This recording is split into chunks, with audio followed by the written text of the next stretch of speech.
저는 한국이 거짓말을 한다고 생각했습니다. 212문의 자주포를 3년 만에 납품한다고? 독일 라인메탈도 5년 걸리는 물량입니다. 계산상 불가능했죠. 하지만 6개월 후 폴란드 군사기지에 섰을 때 저는 멈췄습니다. 눈 덮인 들판에 222문의 포신이 하늘을 향해 줄지어 서 있었습니다. 끝이 보이지 않는 행렬이었죠. 한국은 해냈습니다. 우리가 불가능하다고 본 것을요. 이것은 한 독일 엔지니어가 자부심을 잃고 진실을 마주한 이야기입니다. 사연 시작 전 구독과 좋아요로 대한민국을 응원해주세요. 시간은 협상할 수 없는 겁니다. 저는 그렇게 배웠습니다. 라인메탈 25년 경력 동안 우리는 언제나 정해진 공정을 따랐죠. 설계 18개월, 시제품 12개월, 테스트 6개월. 그게 독일식이었습니다. 유럽의 기준이었고요. 하지만 2024년 가을, 베를린 회의실에서 본 그 문서는 달랐습니다. 한국 K9, 폴란드 납품 계약 3년. 동료가 물었죠. 불가능하지 않나? 저는 고개를 끄덕였습니다. 불가능해야 정상이었으니까요. 그런데 이상했습니다. 제 손이 떨리고 있었거든요. 저는 피터 슈나이더입니다. 라인메탈 포병기술부 수석 엔지니어죠. 25년 동안 한 가지만 배웠습니다. 기술은 시간을 속일 수 없다는 것. 설계엔 검증이 필요합니다. 검증엔 시간이 필요하고요. 그게 공학의 법칙이었습니다. 저는 그 법칙을 지키며 살았죠. 민행공대에서 박사학위를 받았습니다. 나토 기술위원회에서 자문했고요. 유럽 12개국 포병 시스템에 제 서명이 들어갔습니다. 완벽을 위해선 시간이 필요했습니다. 저는 그 시간을 존중했죠. 그런데 한국은 달랐습니다. 베를린 라인메탈 본사 7층 회의실이었습니다. 가을 햇살이 유리창을 비췄죠. 하지만 실내는 차가웠습니다. 에어컨 때문이 아니었어요. 분위기 때문이었죠. 타원형 테이블에 20명이 앉아 있었습니다. 독일, 프랑스, 영국, 이탈리아. 유럽 방산업계 주요 인사들이었죠. 다들 표정이 굳어 있었습니다. 프로젝터가 켜졌습니다. 화면에 폴란드 국방부 로고가 떴죠. 발표자가 리모컨을 눌렀습니다. 다음 슬라이드가 나타났어요. 폴란드 국방부, 한국 K9 자주포 212문 도입 확정. 침묵이 흘렀습니다. 길고 무거운 침묵이었죠. 누군가 펜을 떨어뜨렸습니다. 바닥에 굴러가는 소리가 유난히 크게 들렸어요. 저는 팔짱을 꼈습니다. 놀랍진 않았거든요. 동유럽 국가들이 가끔 이런 선택을 했습니다. 가격 때문이죠. 하지만 다음 문장이 문제였습니다. 계약 기간 3년. 2022년 계약 체결. 2025년 납품 완료 예정. 제 옆에 앉은 프랑스 대표가 코웃음을 쳤습니다. 3년이요? 우리 세자르도 5년 걸렸는데요. 영국 엔지니어가 고개를 저었죠. 설계 변경만 2년입니다. 어떻게 3년 만에 212대를 만듭니까? 회의실이 웅성거렸습니다. 비웃음이 여기저기서 터져나왔죠. 저도 미소를 지었습니다. 말도 안 되는 숫자였으니까요.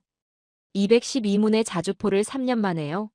라인메탈 최고 생산 기록이 연간 48문이었습니다. 그것도 모든 라인을 풀가동했을 때죠. 1년에 70문 이상을 만든다고요? 불가능했습니다. 발표자가 다음 슬라이드를 넘겼습니다. 계약서 세부 조건이 나타났죠. 납품 일정표, 성능 보증 조항, 품질 검증 절차. 그리고 한 줄이 눈에 들어왔습니다. 조기 납품 시 보너스 지급 조항 포함. 저는 미소를 거뒀습니다. 조기 납품이요? 3년도 불가능한데 더 빠르다는 겁니까? 이탈리아 대표가 중얼거렸습니다. 한국 업체들, 마케팅은 잘하네요. 웃음이 터져나왔죠. 저도 웃어야 했습니다. 그런데 웃음이 나오지 않았어요. 독일 대표단장이 일어났습니다. 여러분, 침착합시다. 계약은 계약이고 현실은 현실입니다. 그가 테이블을 두드렸죠. 3년 만에 212문? 불가능합니다. 결국 납기 지연이 발생할 겁니다. 위약금 협상이 시작될 거고요. 우린 그때를 대비하면 됩니다. 박수가 터졌습니다. 저도 손뼉을 쳤죠. 그의 말이 맞았습니다. 기술적으로 불가능했으니까요. 하지만 제 손이 떨리고 있었습니다.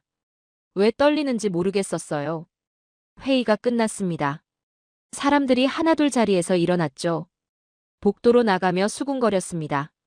한국이 뭘 믿고 저런 계약을 했을까? 정치적 쇼겠지. 결국 독일 기술로 돌아올 거야. 저는 회의실에 홀로 남았습니다. 프로젝터는 꺼졌지만 화면이 희미하게 남아 있었죠.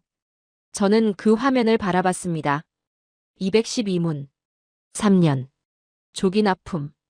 숫자들이 머릿속을 맴돌았어요. 사무실로 돌아왔습니다.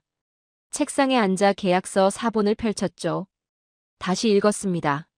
천천히 한 줄씩 말이죠. 계산기를 두드렸습니다. 3년이면 1095일입니다.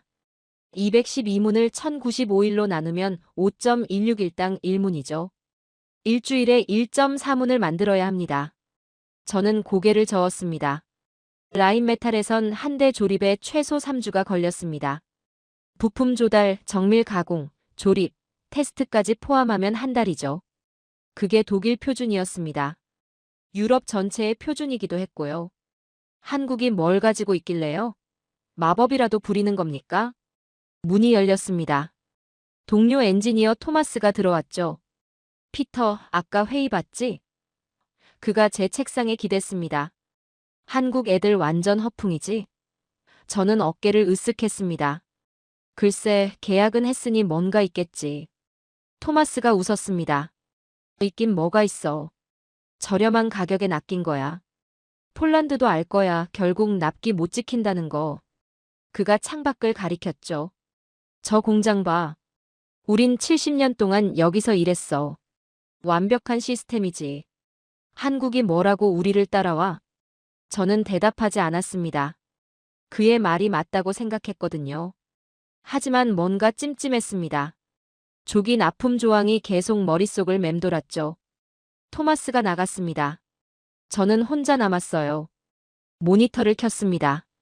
인터넷 검색창에 K9 자주포를 입력했죠. 기사들이 쏟아졌습니다. 폴란드, 역대 최대 규모 방산 계약. 한국 방산, 유럽 시장 진출 가속화. 독일, 프랑스 제치고 한국산 선택. 저는 한 기사를 클릭했습니다. 폴란드 국방장관 인터뷰였죠. 그의 말이 인상적이었습니다. 우린 무기를 산 게 아닙니다. 시간을 샀죠. 시간을 샀다고요? 저는 화면을 응시했습니다. 무슨 의미일까요? 폴란드가 급하긴 했습니다. 러시아 위협이 현실이었으니까요. 하지만 급하다고 불가능한 게 가능해지진 않습니다. 다음 날 아침이었습니다. 이메일이 도착했죠. 나토 기술위원회에서 온 거였습니다. 제목이 눈에 띄었어요. 폴란드 K9 계약 관련 추가 자료. 저는 파일을 열었습니다. PDF였죠. 폴란드군 내부 문건이었습니다. 납품 일정, 배치 계획, 훈련 스케줄이 담겨 있었어요. 그리고 한 페이지에서 멈췄습니다. 2025년 상반기 조기 인도 계획 수립 중. 저는 화면을 다시 봤습니다. 오타가 아니었어요. 조기 인도요? 3년 계약인데 2년 반 만에 끝낸다는 겁니까? 폴란드가 정말로 믿고 있다는 뜻이었습니다. 한국이 해낼 거라고 말이죠. 제 손이 마우스를 꽉 쥐었습니다. 이건 마케팅이 아니었습니다. 폴란드 군이 실제로 기대하고 있었어요. 배치 계획까지 짜놨더군요. 그럼 한국은 뭘 가지고 있는 걸까요? 저는 의자에 등을 기댔습니다. 천장을 바라봤죠. 형광등이 희미하게 깜빡였습니다. 25년 동안 이곳에서 일했습니다. 완벽한 설계, 정밀한 가공, 철저한 검증. 그게 독일 기술의 자부심이었죠. 하지만 지금 처음으로 의문이 들었습니다. 우리가 느린 건지 아니면 세상이 빨라진 건지. 한국이 무모한 건지 아니면 우리가 아니란 건지. 토마스가 다시 들어왔습니다. 피터, 점심 먹으러 갈래? 저는 고개를 끄덕였습니다. 그래, 가자. 일어서면서 물었죠. 토마스, 만약 한국이 정말 해낸다면? 토마스가 웃었습니다. 그럼 우린 직업을 바꿔야겠지. 하지만 그럴 리 없어. 피터, 넌 너무 걱정이 많아. 그가 제 어깨를 두드렸죠. 우린 납기보다 완벽을 납품한다. 그들은 완벽보다 납기를 납품한다. 그게 차이지. 저는 따라 웃었습니다. 그의 말이 맞았습니다. 우린 다릅니다. 독일은 완벽을 추구하니까요. 하지만 제 마음 한구석이 무거웠습니다. 그날 저녁 사무실을 나섰습니다. 주차장으로 걸어가는데 공장이 보였죠. 라인메탈 조립 라인이었습니다. 불이 꺼져 있었어요. 오후 6시면 모두 퇴근합니다. 그게 규칙이었죠. 저는 차에 올랐습니다. 시동을 걸었어요. 라디오가 켜졌습니다. 뉴스가 흘러나왔죠. 폴란드, 한국과 역대 최대 방산 계약 체결. 전문가들은 납기 준수 여부에 주목하고 있습니다. 저는 라디오를 껐습니다. 침묵 속에서 운전했죠. 창밖으로 베를린 야경이 지나갔습니다. 가로등 불빛이 줄지어 서 있었어요. 집에 도착했습니다. 소파에 앉았죠. 맥주를 한 모금 마셨습니다. 텔레비전을 켰어요. 채널을 돌렸습니다. 다큐멘터리가 나왔죠. 독일 자동차 산업에 관한 거였습니다. 독일 자동차는 세계 최고였습니다. 하지만 전기차 시대에 뒤처졌죠. 왜일까요? 변화를 믿지 않았기 때문입니다. 저는 텔레비전을 껐습니다. 어둠 속에 앉아 있었어요. 맥주병을 내려놨습니다. 그리고 속으로 중얼거렸죠. 허풍이면 좋겠군. 하지만 이상했습니다. 제 목소리가 떨리고 있었거든요. 6개월이 지났습니다. 저는 베를린 사무실에 있었어요. 모니터 앞에 앉아 있었죠. 폴란드 뉴스가 떠 있었습니다. K9 자주포 첫 배치 완료. 예정보다 앞당겨. 저는 화면을 응시했습니다. 영상이 재생됐어요. 폴란드 동부 군사기지였습니다. 눈 덮인 들판에 자주포들이 줄지어 서 있었죠. 카메라가 천천히 움직였습니다. 계속 이어졌어요. 폴란드 국방장관이 마이크 앞에 섰습니다. 첫 배치 48문 모두 인수했습니다. 저는 영상을 멈췄습니다. 계산기를 두드렸어요. 6개월이면 180일입니다. 48문을 180일로 나누면 4일에 1문씩입니다. 라인메탈은 한 대에 3주가 걸렸거든요. 영상을 다시 재생했습니다.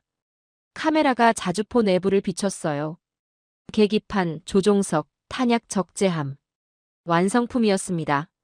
폴란드 병사들이 시험 사격을 준비했죠. 포신이 올라갔습니다. 발싸움이 들렸어요. 문이 열렸습니다. 토마스였어요. 적어봤어? 48문이래. 저는 고개를 끄덕였습니다. 과장 아닐까? 저는 검색창에 입력했습니다. 기사들이 쏟아졌어요. 폴란드 언론, 유럽 언론, 미국 언론. 모두 같은 숫자였습니다. 48문. 토마스가 나갔습니다. 저는 이메일함을 열었어요. 나토 기술위원회에서 온 메일이 있었습니다. 파일을 열었죠. 첫 페이지는 배치 현황이었습니다. 48문, 인수 완료. 두 번째 페이지는 성능 검증 결과였어요. 사격 정확도, 이동 속도, 통신 시스템. 모두 합격이었습니다. 세 번째 페이지였습니다. 추가 납품 일정이 나와 있었어요. 6월 64문, 9월 60문, 12월 40문. 총 212문입니다. 저는 의자에 등을 기댔습니다. 올해 안에 끝난다는 겁니까? 계약 기한보다 1년이나 빠른 거였죠. 다음 날 긴급회의가 소집됐습니다. 독일 방산업계가 모였어요. 회의실은 어수선했습니다. 발표자가 일어났습니다. 폴란드 군의 보고는 사실입니다. 48문 모두 완제품입니다. 웅성거림이 일었습니다. 품질은요? 초기 검증은 문제 없었습니다. 발표자가 화면을 켰습니다. 한국 공장 사진이 나타났어요. 거대한 조립 라인이었습니다. 24시간 가동입니다. 3교대 시스템이죠. 저는 사진을 봤습니다. 우리 공장의 3배는 됐어요. 회의가 끝났습니다. 사무실로 돌아왔습니다. 데이터를 분석했어요. 생산 속도, 납품 일정, 성능 지표. 엑셀에 입력했습니다. 그래프를 그렸죠. 상승 곡선이었습니다. 212문까지 일직선으로 올라갔어요. 저는 그래프를 저장했습니다. 창밖을 봤죠. 라인메탈 공장이 보였습니다. 오후 6시였어요. 불이 꺼지고 있었습니다. 집으로 돌아왔습니다. 텔레비전을 켰어요. 뉴스가 나왔습니다. 폴란드 국방부 K9 전량 인도 올해 안 완료 전망. 화면에 폴란드 국방부 대변인이 나왔습니다. 계약 이행 속도가 기대 이상입니다.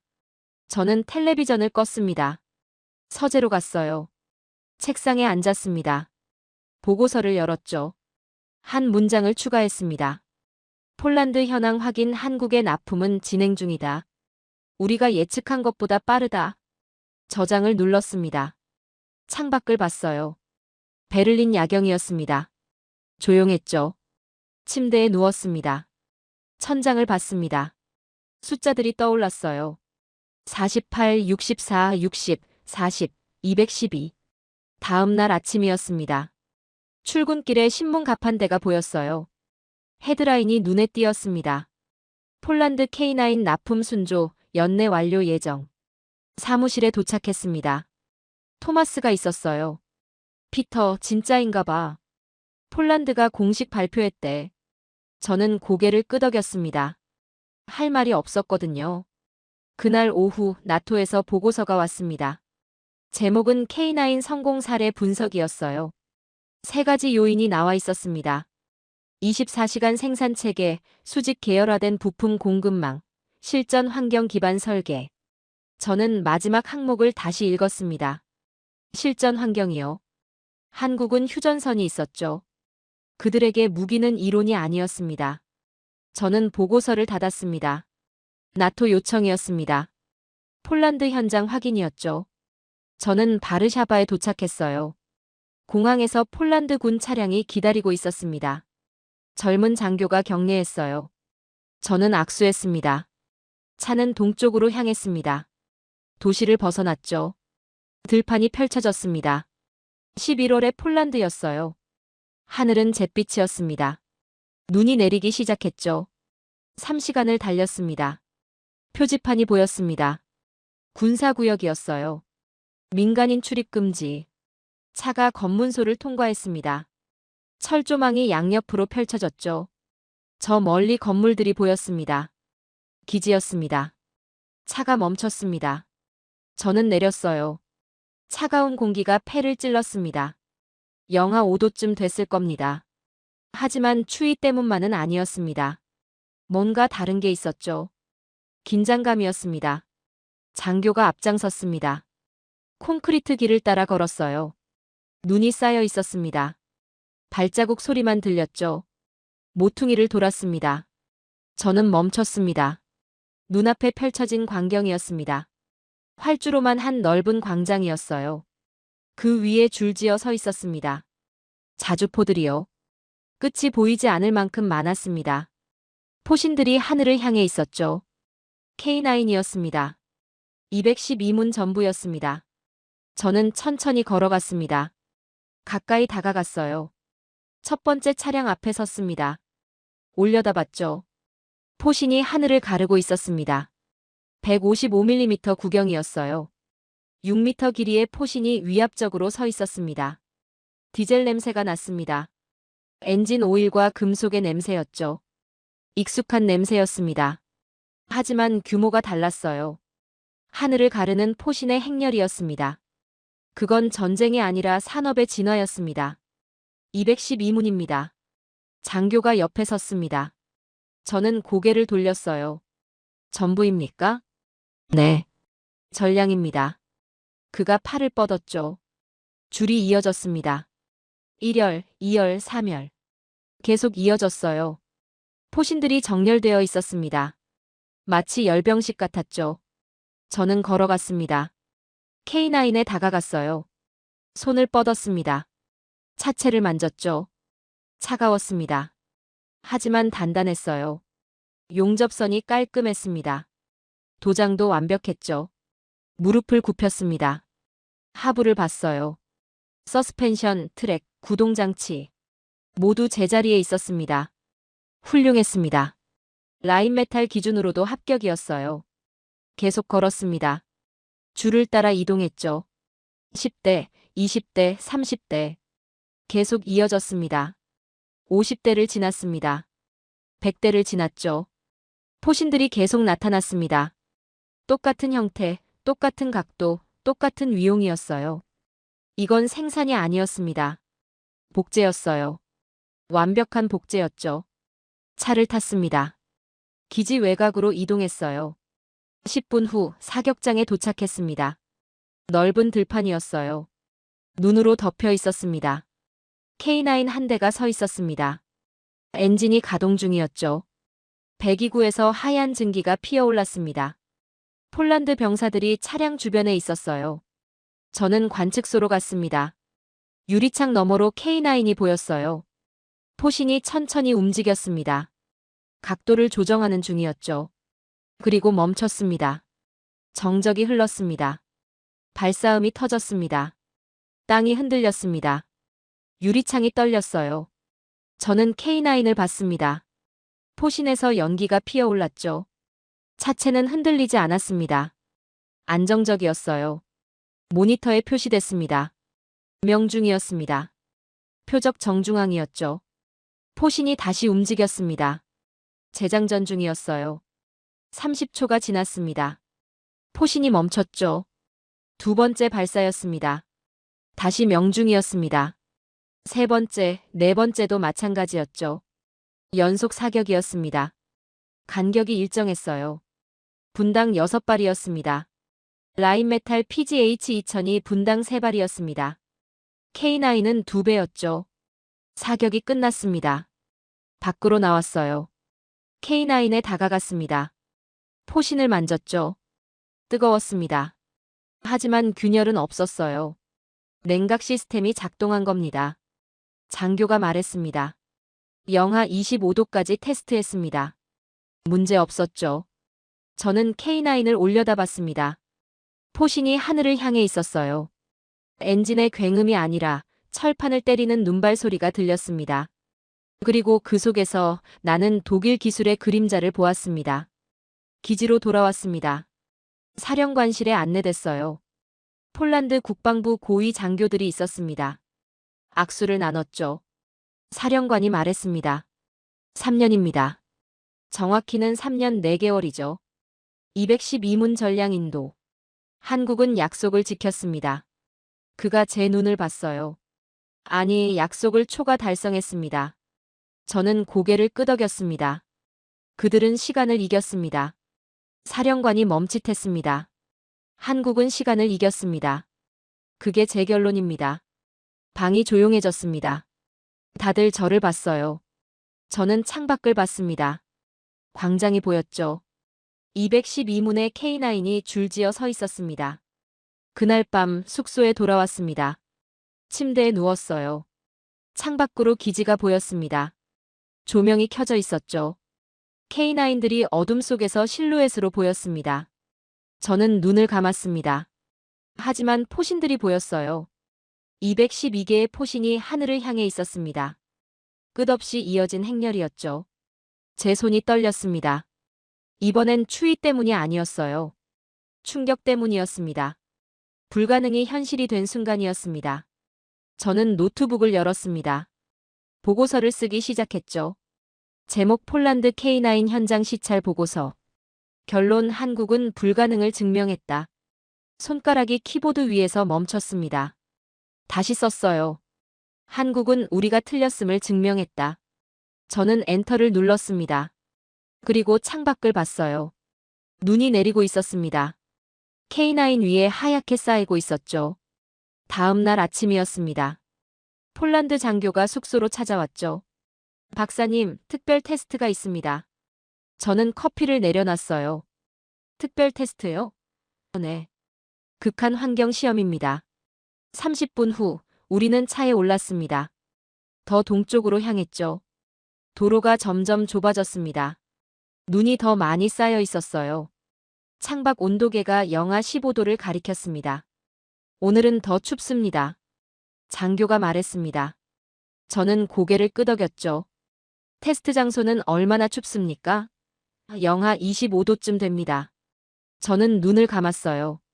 영하 25도요. 라인 메탈 테스트 기준이 영하 20도였습니다.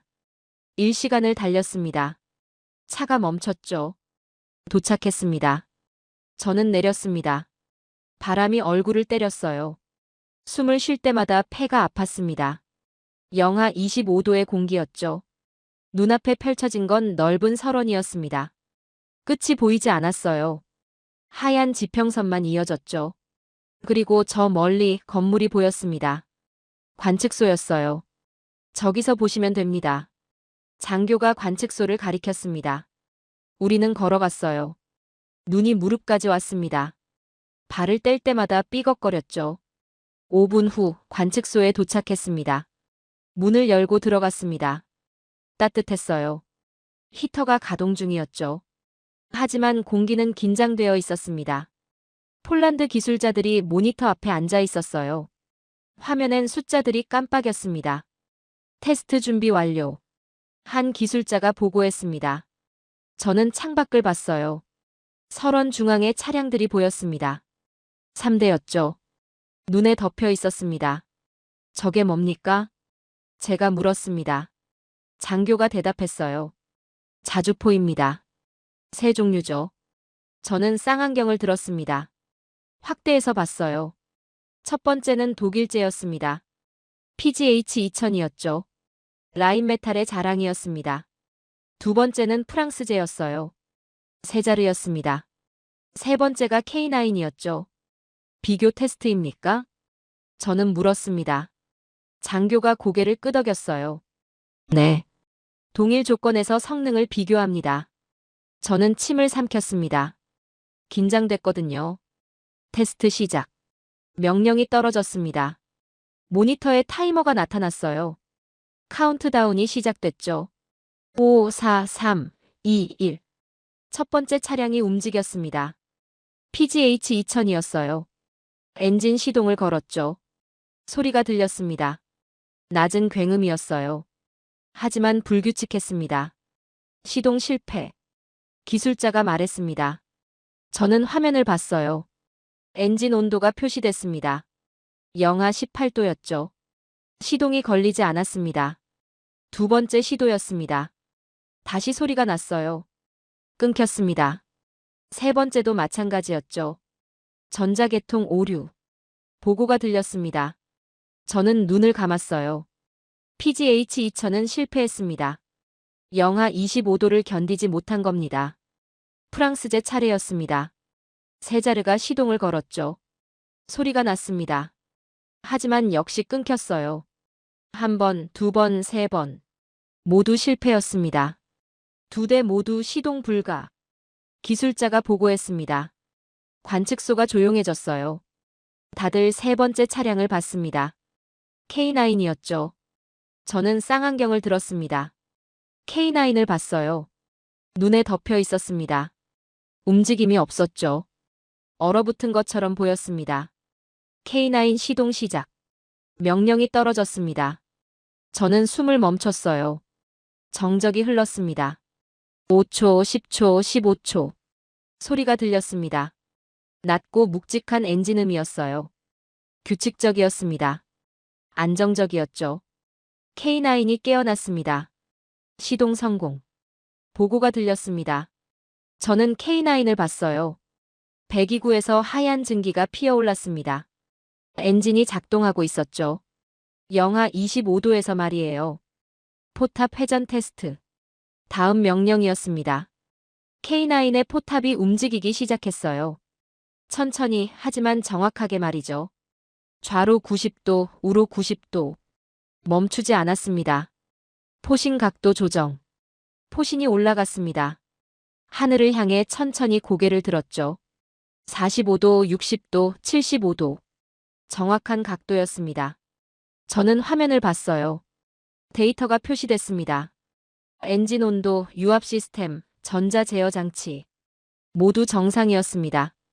어떻게 가능합니까? 제가 중얼거렸습니다. 옆에 있던 폴란드 기술자가 대답했어요. 한국은 혹한의 시험을 매년 봤죠. 그게 차이입니다. 저는 그를 봤습니다. 매년이요?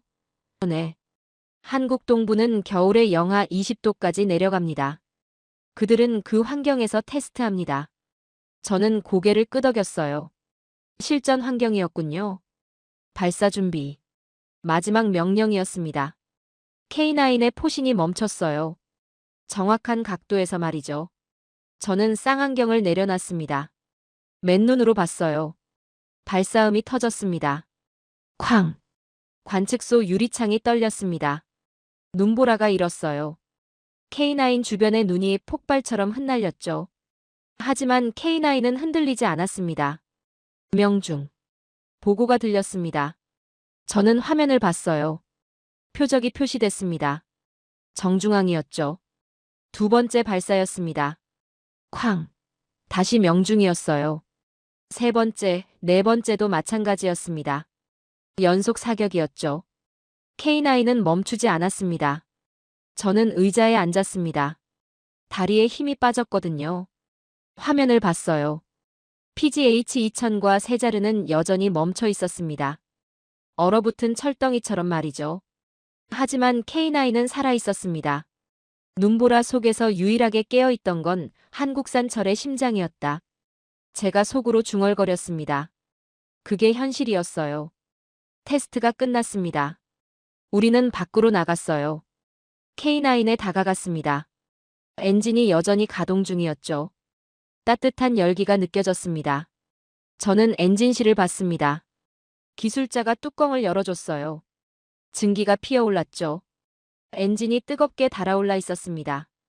특수 냉각 시스템입니다. 기술자가 설명했습니다. 영하 환경에서도 작동하도록 설계됐죠. 저는 엔진을 만졌어요. 뜨거웠지만 안정적이었습니다. PGH-2000으로 갔습니다. 제 작품이었죠. 25년 전 제가 설계에 참여했습니다. 엔진실을 봤어요. 얼어 있었습니다. 오일이 굳어 있었죠. 왜 실패했습니까? 장교가 물었습니다. 저는 한숨을 쉬었어요. 설계 온도 범위를 벗어났습니다. PGH-2000은 영하 20도까지만 보증됩니다. K9은요? 영하 40도까지 작동합니다. 제가 대답했습니다. 그리고 덧붙였죠. 이건 기계가 아닙니다. 설계된 의지죠. 장교가 멈칫했습니다. 무슨 뜻입니까? 저는 K9을 가리켰어요. 저 엔진은 단순히 작동하는 게 아닙니다. 생존하는 겁니다. 그게 차이죠. 관측소로 돌아왔습니다. 따뜻한 커피를 마셨어요. 하지만 손이 떨렸습니다. 추위 때문이 아니었죠. 충격 때문이었습니다. 모니터를 봤습니다. 데이터가 정리되어 있었어요. 비교표였죠. PGH-2000 시동 실패, 작동 불가 세자르 시동 실패, 작동 불가. K9 정상 작동, 사격 성공. 저는 화면을 응시했습니다. 숫자가 명확했어요. K9의 승리였습니다. 완벽한 승리였죠. 우린 완벽을 설계했지만 그들은 생존을 설계했다. 제가 속으로 중얼거렸습니다. 그게 진실이었어요. 우리는 이상적인 조건을 가정했습니다. 그들은 최악의 조건을 준비했죠. 박사님. 기술자가 불렀습니다. 네. 추가 데이터입니다. 그가 파일을 건넸어요. 저는 열었습니다. K9 혹한 테스트 기록이었습니다. 영하 30도, 영하 35도, 영하 40도. 모두 성공이었어요.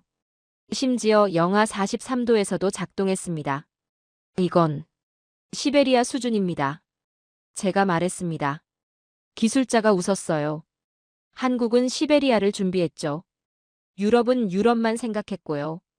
저는 파일을 덮었습니다. 할 말이 없었거든요. 그의 말이 맞았습니다. 우린 유럽 기후만 생각했어요. 온화한 겨울, 적당한 여름. 하지만 전쟁은 기후를 선택하지 않습니다. 창밖을 봤습니다. 눈보라가 몰아쳤어요. K9은 여전히 서 있었습니다. 눈 속에서 묵묵히 말이죠. 마치 파수꾼처럼 보였습니다. 그날 저녁 숙소로 돌아왔습니다. 샤워를 했어요. 따뜻한 물이 몸을 녹였습니다. 하지만 머릿속은 차가웠어요. K9의 모습이 계속 떠올랐거든요. 거울을 봤습니다. 54세의 독일 엔지니어가 보였어요. 25년 경력, 민행공대 박사, 나토 자문위원. 하지만 오늘 저는 학생이었습니다. 한국이라는 선생님 앞에서 말이죠. 노트북을 열었습니다. 보고서를 수정했어요. 새로운 문단을 추가했죠. 극한 환경 테스트 결과 K9은 유럽 모델을 압도했다. 이는 단순한 기술 차이가 아니다. 철학의 차이다. 유럽은 완벽한 환경을 설계했다. 한국은 불완벽한 현실을 설계했다. 저는 멈췄습니다. 다시 읽었어요. 맞는 말이었습니다. 우린 실험실을 만들었어요. 그들은 전장을 만들었죠. 저장을 눌렀습니다. 그리고 창밖을 봤어요. 눈이 내리고 있었습니다. 하얗게 쌓이고 있었죠. 저 눈 속 어딘가에 K9이 서 있습니다. 멈추지 않고 말이죠. 침대에 누웠습니다. 눈을 감았어요. 하지만 엔진 소리가 들렸습니다. 낮고 묵직한 K9의 심장 박동 소리였죠. 영하 25도 모든 엔진이 멈췄지만 K9은 움직였다. 제가 속삭였습니다. 어둠 속에서 말이죠. 그리고 처음으로 인정했습니다. 우리가 졌다고요. 폴란드에서 돌아온 지 일주일이 지났습니다. 저는 베를린 사무실에 있었어요. 보고서를 작성하고 있었죠. 하지만 집중할 수 없었습니다. K9의 모습이 계속 떠올랐거든요. 이메일이 도착했습니다. 한화 디펜스에서 온 거였어요. 초청장이었죠. 공장 방문을 환영합니다. 저는 화면을 봤습니다. 망설였어요. 가야 할까요? 토마스가 물었습니다. 한국 간다고? 저는 고개를 끄덕였죠. 가봐야 할 것 같습니다. 왜? 답을 찾아야 하니까요. 2주 후 인천공항에 도착했습니다. 12시간 비행이었어요. 피곤했지만 긴장됐습니다. 한국이었거든요. K-9을 만든 나라였죠. 공항 밖으로 나왔습니다. 통역관이 기다리고 있었어요. 젊은 여성이었습니다. 슈나이더 박사님 환영합니다. 저는 악수했죠. 공장까지 얼마나 걸립니까? 2시간입니다. 차는 달렸습니다. 고속도로를 따라 남쪽으로 향했어요. 창밖으로 풍경이 지나갔죠. 산, 들판, 건물들. 작은 나라였지만 빠르게 움직이고 있었습니다. 한국은 처음이십니까? 통역관이 물었습니다. 저는 고개를 끄덕였어요. 네, 처음입니다. 공장이 인상적일 겁니다. 왜죠? 직접 보시면 아실 거예요. 2시간 후 표지판이 보였습니다. 한화 디펜스 창원 공장. 차가 진입로로 들어갔어요. 정문을 통과했죠. 그리고 보였습니다. 공장이었습니다. 거대했습니다. 라인메탈의 3배는 됐어요. 건물이 끝없이 이어졌습니다. 저는 입을 다물지 못했죠. 크기만 봐도 압도적입니다. 제가 중얼거렸습니다. 통역관이 웃었어요.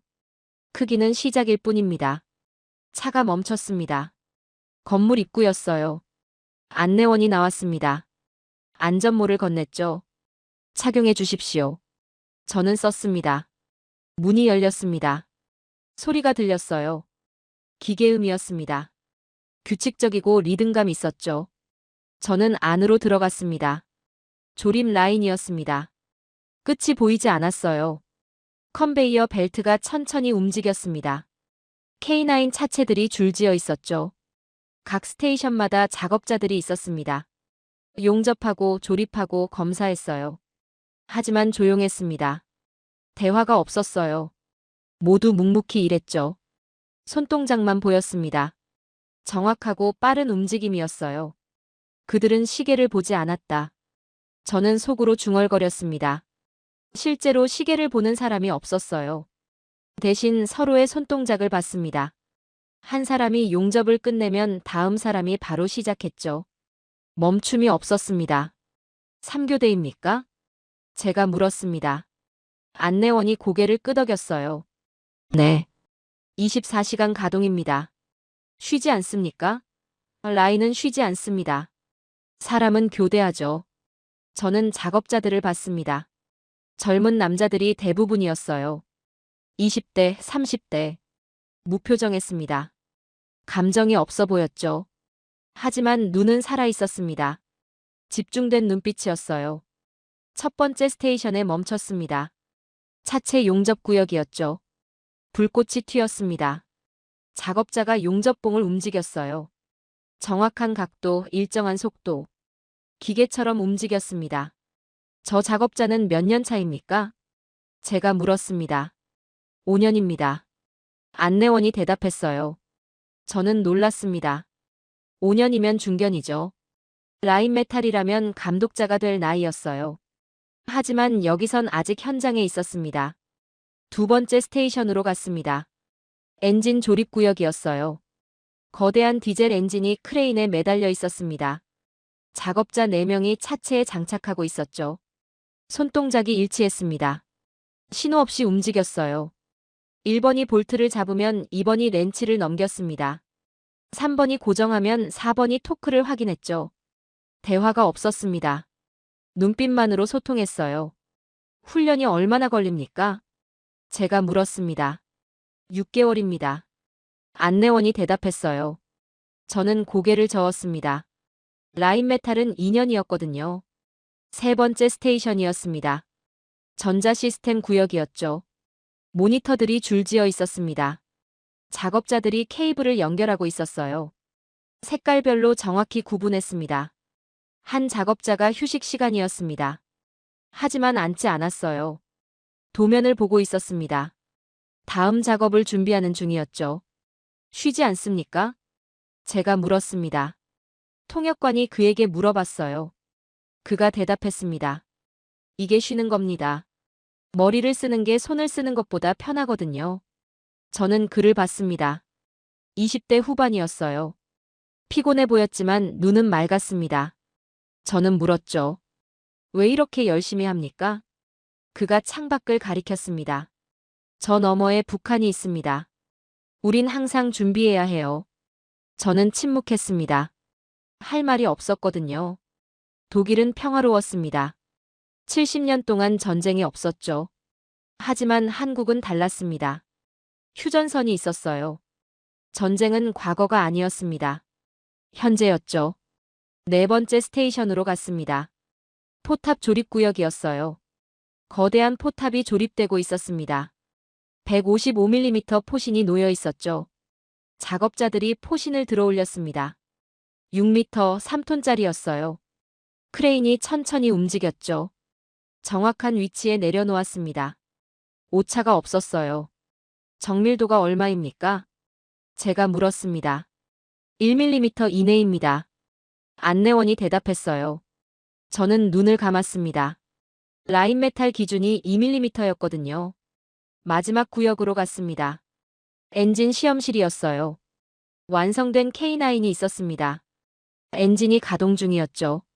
조립 후 즉시 테스트합니까? 제가 물었습니다. 네. 모든 차량을 테스트합니다. 안내원이 대답했어요. 불량률은요?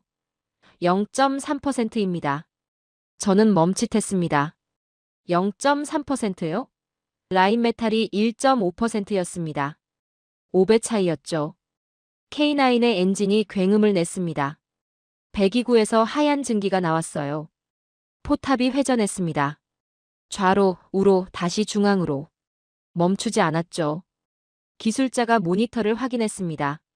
고개를 끄덕였어요. 합격입니다. 그가 스탬프를 찍었죠. 엔진이 꺼졌습니다. 다음 차량 준비.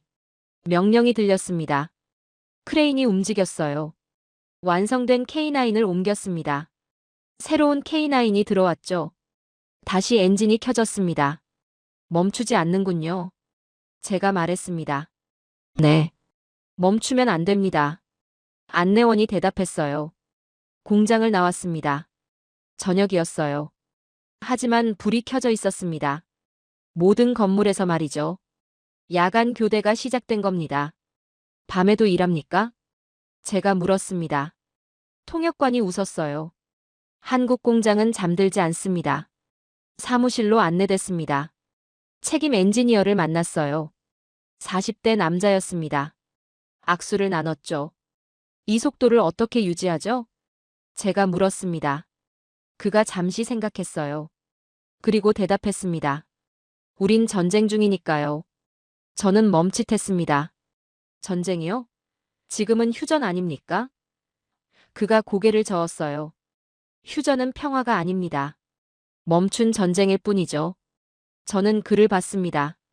진지했어요. 그의 눈에서 절박함이 보였습니다. 당신들은 어떻게 이렇게 빠를 수 있죠? 제가 다시 물었습니다. 그가 미소를 지었어요. 우린 빠르지 않아요. 단지 멈추지 않을 뿐입니다. 저는 침묵했습니다. 그 문장이 머릿속을 맴돌았어요. 빠른 게 아니라 멈추지 않는다고요. 차이가 있었습니다. 속도가 아니라 지속성이었죠. 창밖을 봤습니다. 공장 불빛이 빛나고 있었어요. 별처럼 말이죠. 저는 속으로 중얼거렸습니다. 우린 효율을 설계했지만 그들은 헌신을 설계했다. 그날 밤 호텔로 돌아왔습니다. 창밖으로 공장이 보였어요. 여전히 불이 켜져 있었습니다. 밤 11시였는데 말이죠. 저는 노트북을 열었습니다. 보고서에 추가했어요. 한국 공장 방문 소감. 이곳은 공장이 아니다. 전선이다. 작업자들은 노동자가 아니다. 전사들이다. 그들은 시간과 싸우는 게 아니다. 생존과 싸운다. 저는 멈췄습니다. 다시 읽었어요. 과장일까요? 아니었습니다. 진실이었어요. 저장을 눌렀습니다. 그리고 창밖을 다시 봤죠. 공장 불빛이 여전히 빛났습니다. 멈추지 않고 말이죠. 침대에 누웠습니다. 눈을 감았어요. 하지만 기계 소리가 들렸습니다. 용접 불꽃, 엔진 굉음, 작업자들의 발소리. 멈추지 않는 리듬이었죠. 그들은 시계를 보지 않았다. 대신 서로의 손동작을 보았다. 제가 속삭였습니다. 어둠 속에서 말이죠. 그리고 깨달았습니다. 한국은 시간을 관리하지 않았습니다. 시간을 견뎠어요. 한국 방문 마지막 날이었습니다. 호텔 방에 혼자 있었어요.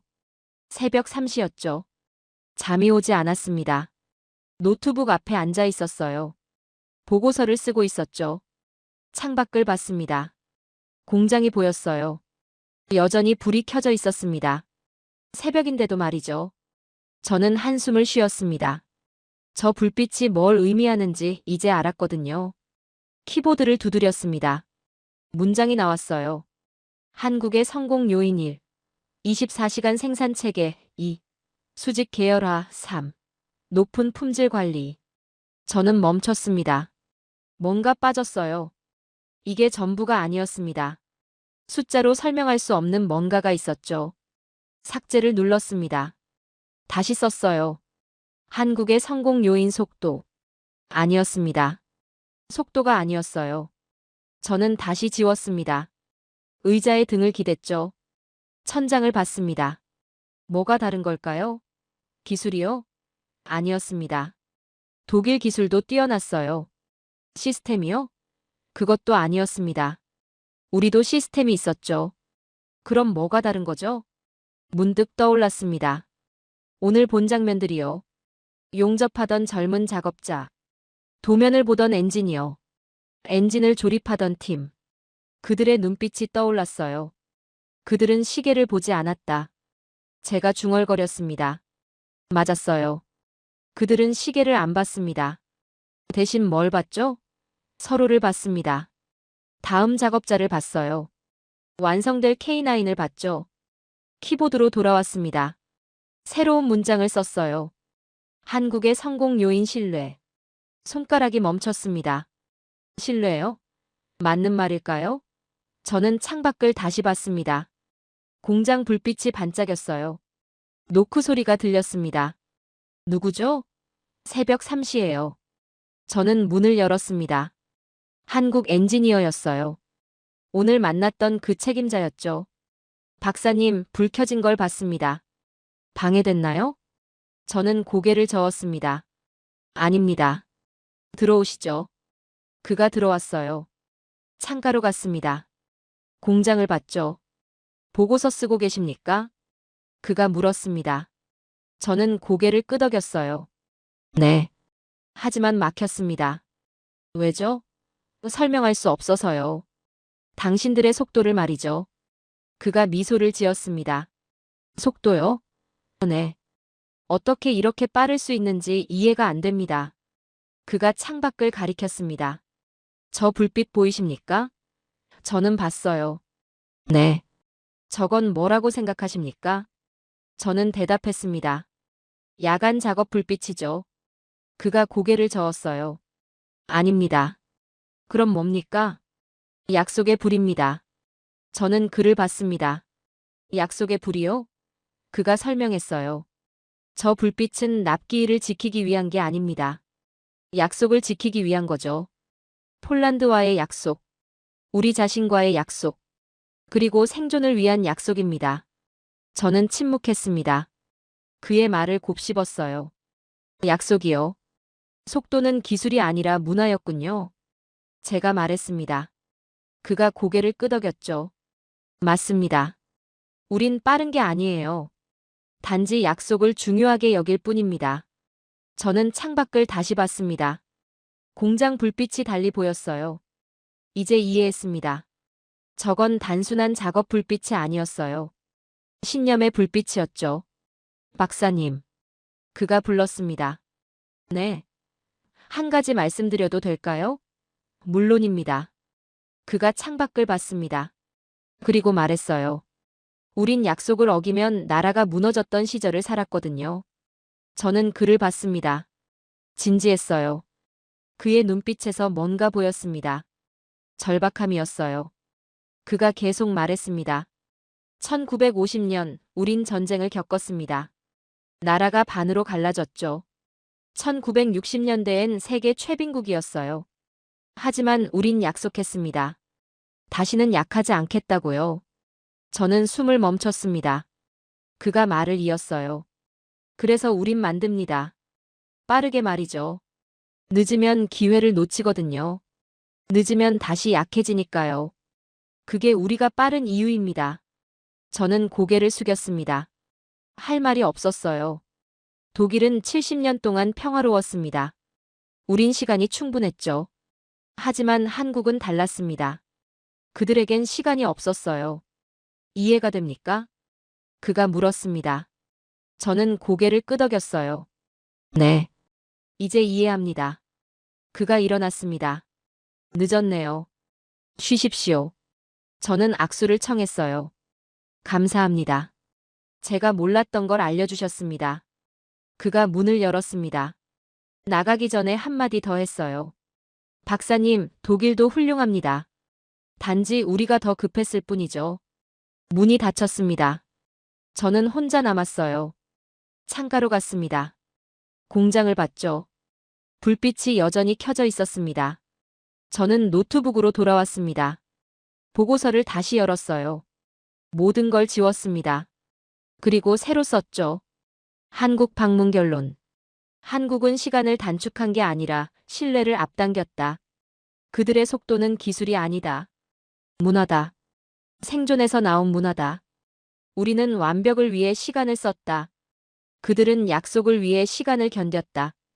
그것이 차이다. 저는 멈췄습니다. 다시 읽었어요. 맞는 말이었습니다. 이제 이해했거든요. 메모지를 꺼냈습니다. 펜을 들었어요. 한 문장을 적었죠. 스피드 이즈 트러스트. 속도는 신뢰다. 저는 그 문장을 봤습니다. 영어로 쓰니 더 명확했어요. 한국의 속도는 신뢰에서 나왔습니다. 폴란드에 대한 신뢰, 자신에 대한 신뢰, 미래에 대한 신뢰. 저는 메모지를 노트북 옆에 붙였습니다. 잊지 않기 위해서였죠. 창밖을 다시 봤습니다. 동쪽 하늘이 밝아지고 있었어요. 새벽이 오고 있었습니다. 하지만 공장 불빛은 여전히 켜져 있었죠. 아침이 와도 그들은 멈추지 않을 겁니다. 저는 의자에 앉았습니다. 보고서를 마저 썼어요. 그들은 시간을 관리하지 않았다. 시간을 견뎠다. 우리는 시간에 맞춰 일했다. 그들은 시간과 싸워 일했다. 그게 폴란드의 212문을 8개월 앞당겨 납품한 이유다. 그게 유럽이 배워야 할 이유다. 저장을 눌렀습니다. 완성이었어요. 처음으로 만족스러운 보고서였습니다. 침대에 누웠습니다. 피곤했어요. 하지만 마음은 가벼웠습니다. 답을 찾았거든요. 한국이 빠른 이유를 말이죠. 눈을 감았습니다. 어둠 속에서도 공장 불빛이 보였어요. 약속의 불빛이었죠. 그들은 약속을 어기면 나라가 무너졌던 시절을 살았거든요. 엔지니어의 말이 떠올랐습니다. 저는 이해했어요. 한국의 속도는 공포에서 나왔습니다. 다시는 약하지 않겠다는 결심에서 나왔죠. 독일은 달랐습니다. 우린 강했어요. 항상 강했죠. 그래서 느렸을지도 모릅니다. 우린 급할 이유가 없었거든요. 하지만 세상이 바뀌고 있었습니다. 이제 느린 건 뒤처지는 겁니다. 한국이 증명했죠. 아침이 밝았습니다. 저는 일어났어요. 짐을 쌌습니다. 공항으로 가야 했죠. 독일로 돌아가는 비행기였습니다. 호텔 로비로 내려왔습니다. 체크아웃을 했어요. 차가 기다리고 있었습니다. 타기 전에 마지막으로 공장을 봤죠. 아침 햇살이 공장을 비췄습니다. 건물이 빛났어요. 하지만 내부의 불빛은 여전히 켜져 있었습니다. 낮에도 말이죠. 멈추지 않는군요. 제가 중얼거렸습니다. 통역관이 옆에 있었어요. 네. 한국은 멈추지 않습니다. 저는 고개를 끄덕였습니다. 차가 출발했습니다. 공장이 멀어졌어요. 하지만 제 머릿속엔 남아 있었습니다. 용접 불꽃, 엔진 굉음, 작업자들의 눈빛, 그리고 약속의 불빛. 12시간 후 베를린에 도착했습니다. 사무실로 갔어요. 토마스가 물었죠. 어땠어? 저는 대답했습니다. 배웠습니다. 뭘? 겸손을요. 토마스가 웃었습니다. 피터, 넌 항상 겸손했잖아. 저는 고개를 저었어요. 아닙니다. 저는 오만했습니다. 이제야 알았죠. 그날 저녁 보고서를 제출했습니다. 라인메탈 본사로요. 다음 날 아침 회의가 소집됐습니다. 임원들이 모였어요. 제 보고서를 논의하기 위해서였죠. 하지만 그건 다음 이야기입니다. 지금 중요한 건 이겁니다. 저는 한국에서 기술을 배우러 갔습니다. 하지만 철학을 배워왔어요. 속도는 기술이 아니라 문화였습니다. 그리고 문화는 생존에서 나왔죠. 베를린 회의실이었습니다. 라인메탈 본사 최상층이었죠. 유럽 방산업계 주요 인사들이 모여 있었습니다. 독일, 프랑스, 영국, 이탈리아, 스페인. 50명이 넘었어요. 저는 앞에 섰습니다. 프로젝터가 준비되어 있었죠. 제 보고서가 화면에 떠 있었습니다. K9 성공 사례 분석. 제목이었어요. 손이 떨렸습니다. 긴장됐거든요. 25년 경력이지만 이런 발표는 처음이었습니다. 제가 유럽 기술을 비판하는 거였으니까요.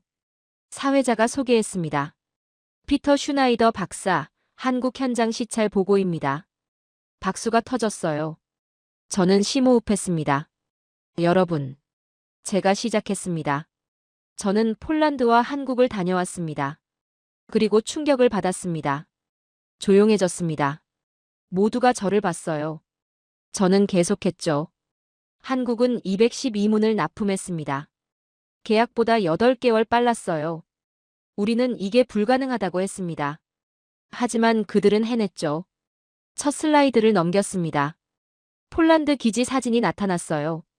212문의 K9이 줄지어 서 있었습니다. 이게 현실입니다. 웅성거림이 일었습니다. 누군가 손을 들었어요. 프랑스 대표였습니다. 품질은 어땠습니까? 저는 대답했죠. 우리보다 좋았습니다. 침묵이 흘렀습니다. 제가 다음 슬라이드를 넘겼어요. 테스트 결과였습니다. 영하 25도 테스트. PGH 2000 실패, 세자르 실패, K9 성공. 독일 대표가 일어났습니다. 슈나이더 박사, 이건 우리 기술을 폄하하는 겁니까? 저는 고개를 저었어요. 아닙니다. 현실을 말하는 겁니다. 그가 앉았습니다. 저는 계속했죠. 한국 공장을 방문했습니다. 24시간 가동이었어요. 3교대 시스템. 멈추지 않는 생산 라인. 그리고 불량률 0.3%. 우리의 5분의 1입니다. 다음 슬라이드였습니다. 공장 사진이 나왔어요. 밤에도 불이 켜진 건물들이었죠. 이 불빛을 봤을 때 저는 물었습니다. 왜 밤에도 일하느냐고요? 그들이 대답했습니다. 저는 잠시 멈췄습니다. 그리고 말했어요. 우린 전쟁 중이니까요. 방이 조용해졌습니다. 저는 화면을 봤죠. 한국은 휴전 중입니다. 평화가 아니에요. 그들에게 시간은 사치가 아닙니다. 생존입니다. 그래서 빠른 겁니다. 영국 대표가 물었습니다. 그럼 우리가 배울 게 뭡니까? 저는 미소를 지었어요. 모든 겁니다. 웅성거림이 커졌습니다. 저는 손을 들었어요. 조용해졌죠. 여러분, 우리는 자부심이 있습니다. 독일 기술, 프랑스 품질, 영국 전통. 맞습니다. 우린 훌륭해요. 하지만 세상이 바뀌고 있습니다. 다음 슬라이드를 넘겼습니다. 그래프였어요. 한국 방산 수출 추이. 급격히 상승하는 곡선이었죠. 작년 한 해 한국 방산 수출은 300% 증가했습니다. 폴란드, 호주, 이집트, 루마니아. 유럽 시장을 점령하고 있어요. 이탈리아 대표가 손을 들었습니다. 그럼 어쩌자는 겁니까? 저는 글을 봤어요. 배워야 합니다. 한국에게서요? 네. 박수가 터졌습니다. 일부였지만 말이죠. 하지만 일부는 고개를 저었습니다. 저는 이해했어요. 자존심이 상하는 거였죠. 저는 마지막 슬라이드로 갔습니다. 결론이었어요. 한국의 성공 요인. 첫째, 속도는 기술이 아니라 문화다. 둘째, 문화는 생존에서 나온다. 셋째, 우리는 효율을 설계했지만 그들은 신뢰를 생산했다. 저는 화면을 봤습니다. 그리고 덧붙였죠. 한국은 납기를 앞당긴 게 아니라 미래를 앞당겼습니다. 조용했습니다. 아무도 말하지 않았어요. 저는 기다렸습니다. 그때였습니다. 뒤쪽에서 박수 소리가 들렸어요. 저는 돌아봤습니다. 폴란드 장교였습니다. 그가 일어서 있었죠. 슈나이더 박사, 정확합니다. 그가 앞으로 걸어왔습니다. 모두가 그를 봤어요. 그가 말했습니다. 저는 폴란드군입니다. K9을 인수한 부대에서 왔죠. 박사님 말씀이 맞습니다. 한국은 무기만 준 게 아닙니다. 신뢰를 줬어요. 그가 저를 봤습니다. 우린 그들과 함께 유럽을 지킬 겁니다. 박수가 터졌습니다. 이번엔 전체였어요. 저는 고개를 숙였습니다. 목소리가 떨렸거든요. 폴란드 장교가 악수를 청했습니다. 저는 손을 잡았죠. 감사합니다. 그가 말했어요. 제가 감사합니다. 진실을 말해줘서요. 회의가 끝났습니다. 사람들이 나갔어요. 일부는 저를 축하했습니다. 일부는 무표정했죠. 저는 이해했어요. 변화는 어려운 거니까요. 토마스가 다가왔습니다. 피터, 훌륭했어. 저는 고개를 끄덕였어요. 고맙습니다. 근데 피터. 응? 우리도 바뀔 수 있을까? 저는 창밖을 봤습니다. 베를린 하늘이 보였어요. 잿빛이었습니다. 저는 대답했죠. 바뀌어야 합니다. 안 그러면 뒤처져요. 그날 저녁 집으로 돌아왔습니다. 아내가 물었어요. 오늘 발표 어땠어? 저는 소파에 앉았습니다. 떨렸어요. 하지만 해냈어요. 뭐라고 했는데? 진실을요? 아내가 미소를 지었습니다. 그럼 됐네. 저는 고개를 끄덕였죠. 텔레비전을 켰습니다. 뉴스가 나왔어요. 유럽 뉴스였습니다. 폴란드 K9 전량 배치 완료. 유럽 최대 K9 운용국으로. 화면에 폴란드 기지가 나왔습니다. 212문의 K9이 보였어요. 훈련 장면이었죠. 포신이 일제히 움직였습니다. 이제 유럽이 주목하고 있습니다. 한국식 신속 납품 시스템을요. 앵커가 말했습니다. 저는 화면을 봤어요. 다음 장면이 나왔습니다. 나토 본부였죠. 나토 회의에서 한국식 방산 협력 모델이 논의되고 있습니다. 저는 텔레비전을 껐습니다. 충분히 봤거든요. 변화가 시작되고 있었습니다. 핸드폰이 울렸습니다. 문자였어요. 프랑스 동료장 피에르였습니다. 피터, 오늘 발표 훌륭했네. 우리도 한국 방문 계획 중이야. 조언 좀 해줄 수 있나? 저는 답장했습니다. 물론이죠. 마음을 열고 가세요. 배울 게 많습니다. 보내기를 눌렀습니다. 그리고 미소를 지었어요. 시작이었습니다. 유럽이 한국을 배우기 시작한 거였죠. 침대에 누웠습니다. 천장을 봤어요. 오늘 발표가 떠올랐습니다. 떨렸지만 보람 있었어요. 우린 효율을 설계했고 그들은 신뢰를 생산했습니다. 제가 한 말이었습니다. 맞는 말이었어요. 한국은 단순히 빠른 게 아니었습니다. 믿을 수 있었죠. 그리고 생각했습니다. 유럽도 배울 수 있을까요? 한국처럼 빨라질 수 있을까요? 어려울 겁니다. 문화가 다르니까요. 역사가 다르죠. 하지만 불가능하진 않습니다. 한국이 증명했으니까요. 눈을 감았습니다. 어둠 속에서 폴란드 기지가 보였어요. 212문의 포신이 하늘을 향해 있었습니다. 그리고 한국 공장의 불빛도 보였죠. 그들은 계약 전에 이미 만들고 있었다. 제가 속삭였습니다. 어둠 속에서 말이죠. 그게 한국이다. 다음 날 아침이었습니다. 출근했어요. 사무실에 이메일이 쌓여 있었습니다. 독일 방산업체들, 유럽 국방부들, 심지어 언론사들. 모두 한국에 대해 물어왔어요. 저는 하나씩 답장했습니다. 정직하게 말이죠. 한국의 속도, 품질, 신뢰성. 모두 사실이라고요. 점심때였습니다. 토마스가 들어왔어요. 피터, 봤어? 뉴스. 저는 고개를 저었습니다. 무슨 뉴스? 영국이 한국과 방산협력론에 시작했대. 저는 놀라지 않았습니다. 예상했거든요. 폴란드가 성공하니 다른 나라들도 따라올 겁니다. 독일은요? 제가 물었습니다. 토마스가 어깨를 으쓱했어요. 아직이야. 하지만 곧 시작할 거야. 저는 고개를 끄덕였습니다. 그날 오후 라인메탈 CEO가 저를 불렀습니다. 사장실로 갔어요. 그가 말했습니다. 슈나이더 박사, 어제 발표 인상적이었습니다. 저는 고개를 숙였어요. 감사합니다. 한 가지 묻겠습니다. 우리도 한국처럼 될 수 있을까요? 저는 잠시 생각했습니다. 그리고 대답했어요. 될 수 있습니다. 하지만 바뀌어야 합니다. 근본적으로요. 어떻게요? 속도보다 약속을 중요하게 여겨야 합니다. 완벽보다 신뢰를 먼저 생각해야 하고요. CEO가 고개를 끄덕였습니다. 쉽지 않겠군요. 저는 미소를 지었어요. 네. 하지만 필요합니다. 사장실을 나왔습니다. 복도를 걸었어요.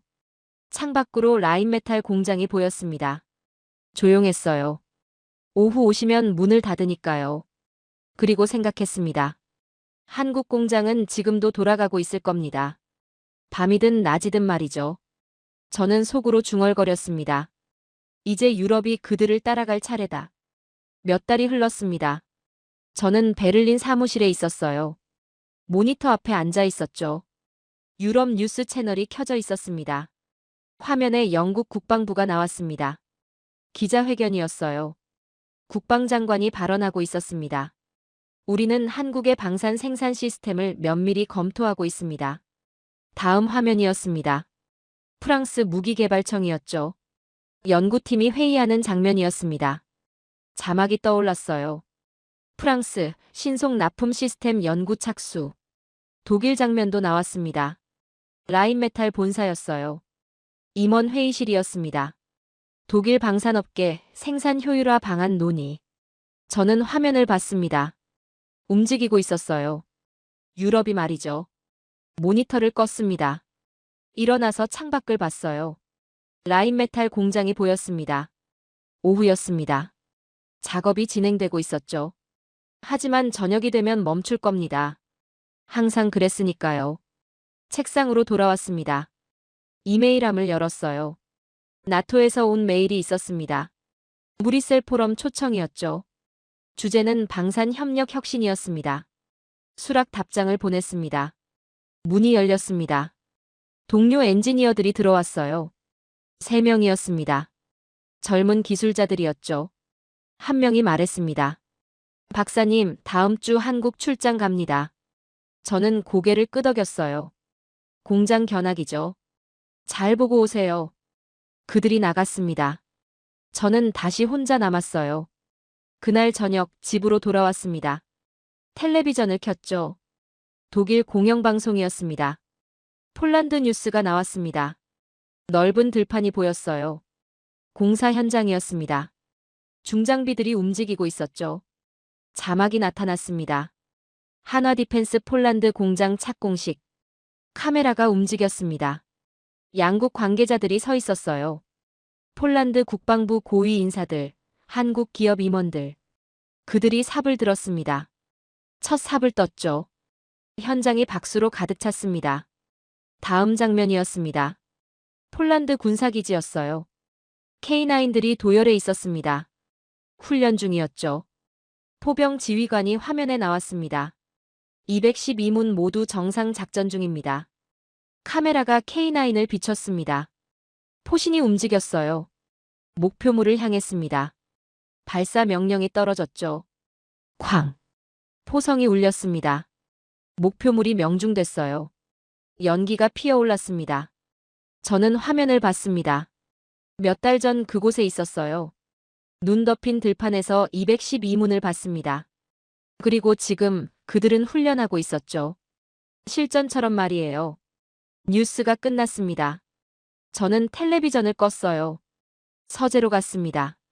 책상에 앉았죠. 서랍을 열었습니다. 메모지가 있었어요. 한국 방문 당시 적었던 거였습니다. 한 문장이 적혀 있었습니다. 속도는 신뢰다. 저는 그걸 봤습니다. 맞는 말이었어요. 여전히요. 노트북을 열었습니다. 나토 발표 자료를 작성하기 시작했어요.